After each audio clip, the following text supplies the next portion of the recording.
happened was, well, how can I help? You know, everybody's freaking, and I know the situation in South Africa, and I'm very close to Rose, and I know that she's working like 10.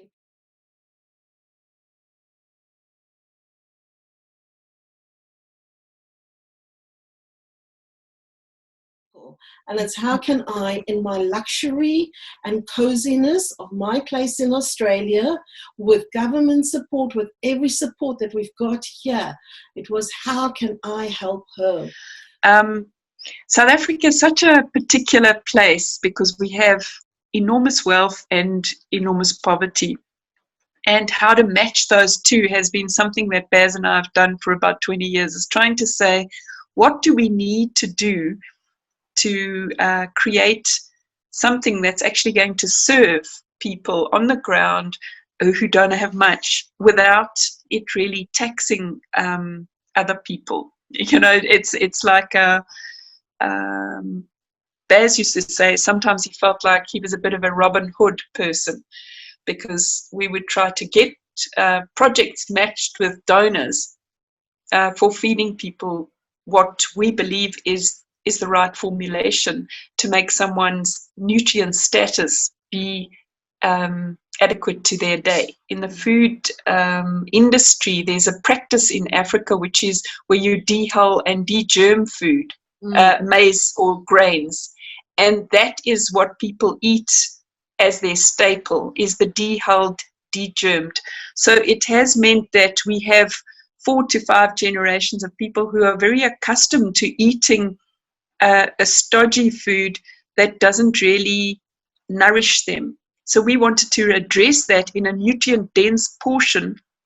It's a whole grain maize and soya with fortification technology that is beyond what is prescribed worldwide, and especially from large organizations to our governments. The social entrepreneurs, so we kept a direct to NPO project so that we could make it affordable for feeding projects to purchase. And especially during COVID, we've really gone all out to just produce as much as possible, but to keep it affordable. And our team here at EPUB, we got all the official documents we needed. We got our letters from our local chamber of business. We got registered as essential service workers. We got our freight companies registered as well, and we got 20 volunteers who had cars who could take product around for us. And we started identifying around the country, before the government had even gone into lockdown, who would be prepared to be out and about during this time. What has transpired after that?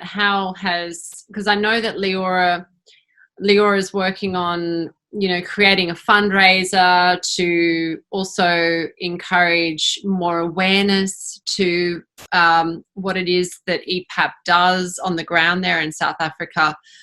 But on the coal face, what does that actually look like of getting that product out to people who actually need it?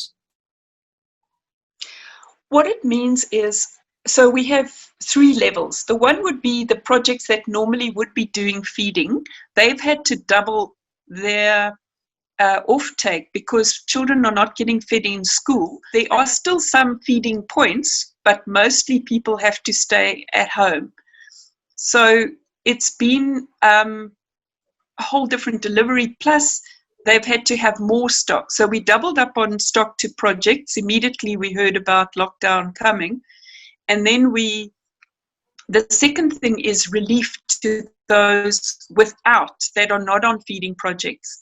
So we have people, obviously our Department of Social Development had its plans, and they're doing a really good job at getting through to the organized parts of society where people are on grants and would get something from departmental sources. So we've rather targeted the places where people would not get that food, because there's a lot of other people who might be foreign to our country and trapped here because the borders got closed, or there would be areas, and then as soon as department personnel indicated that they had the situation under control, we just moved to more rural situations where people are unlikely to receive that support. Leeorah, you and Rose are old friends from South Africa, and you're obviously quite emotionally connected with Rose as she's been going through this experience. You also have a deep connection with your home country as well. This fundraiser that you're creating, can you give me a little bit of background as to the impetus that created it, and also what the outcome and the benefit is that we're looking for to create some awareness and generate some excitement around the fundraiser? So the impetus was actually knowing how hard Rose is actually working. I mean, I'm not sure she's up at 4 a.m. or 5 a.m. and she's going flat out day in and day out. And I'm sitting here in this cushy life, and it's like, how can I help her? And it was actually 2 emails I got, 2 people from South Africa going, please help me, auntie. I'm hungry. I need nappies. I need this. I need that. And at that point, I felt quite really sad and overwhelmed, and like, what can I as one person do? And hence this idea came forward. Like here where we sit in Australia and where a cup of coffee could be feeding 20 people, it was all about perspective. Let's get perspective and let's see how we in this country, where we are looked after. I mean, in comparison to what's actually going on in South Africa, 20 people in a tin shack with no food. And my cup of coffee can actually give people food. It's really about perspective. Like, let's get perspective. So the idea is that we come together to dance in celebration, and we will be dancing with the Africans in South Africa. It's like bringing Africa and Australia together and the rest of the world. I have a friend in America who's going to put her alarm on at 3 a.m. in the morning so that she can join us. So it's like, it's really about have a heart. If you've got a heart, and if you know this cup of coffee could be feeding one of those 20 people in the shacks, it is, I mean, I know the situation of the townships. I know how hard it is. I know that there is help, but I do know that a lot more help is needed. So it's people like Rose who's working on the ground. And I've said it before and I'll say it again. Basil and Rose should get Nobel Prizes, because the product that he's produced, Rose has been very modest in it. I won't be. So it's given like a porridge. So people understand porridge. You mix it with water and you eat this nutrient-dense porridge. And what it does is that it goes into the cellular system of the body and nourishes it. And when I got hooked on what EPAP was I saw some pictures that they showed me of this Biafran baby. And 10 days later, with a mother on EPAP, this was a plump, healthy baby. And I certainly knew that Rose and Baz were not doctoring any photos. They weren't even on the web. They didn't have time to doctor anything.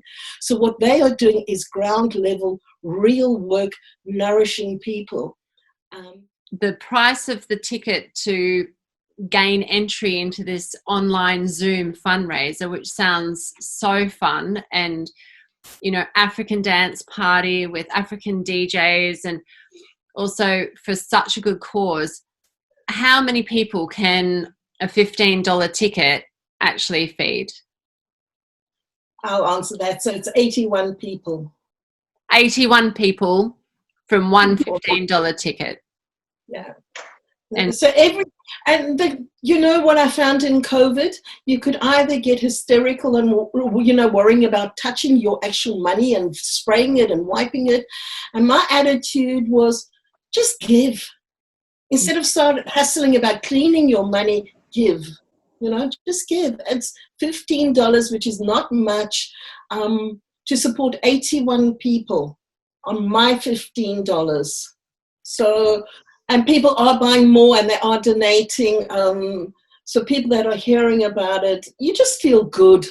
You got a choice in this time to feel miserable and depressed and worried about COVID, or do something good. And this is, I've done all the background work. All you need to do is put your $15 in, and there's your goodness. Exactly. And you don't need to get too paranoid about anything, because everybody who's working on this is actually doing it with a really clear heart and intention. If we were to sort of, you know, put a magic figure around there and some kind of target that we go for, what would that look like for you? Well, at the moment, what I'm wanting to raise is 3 million rand, like 27 cents per meal serving in Australian money, and 75 Australian dollars feeds 400 people. 82 feeds them in individual portions